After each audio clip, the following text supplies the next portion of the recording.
இல்ல அண்ணன் இல்ல எதுக்குல பாக்க? இல்ல ஒரு வாரத்துக்கு சேர்த்து ஹோல்சேலா சாப்பிடுவார் போல இருக்க அண்ணன். இந்த சோறு கறி குழம்புக்கு மட்டும் இன்னும் குடல் குழம்பு இருக்குது, ரசம் இருக்குது. அதெல்லாம் லாரியில வருதா? அது மட்டும் இல்ல, ஆத்தா எனக்காண்டி கட்டி தயிர் எடுத்து வச்சிருக்கு, அதுக்கு தனியா பழையது வருது.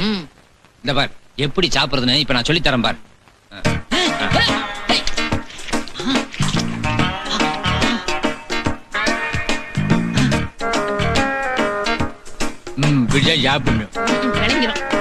எலும்பு எப்படி கிடைக்கும் தெரியுமா?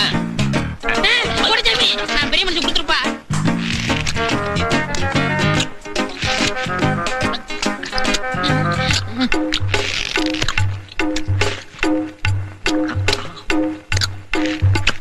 இப்படித்தான் எலும்பு கிடைக்கும்.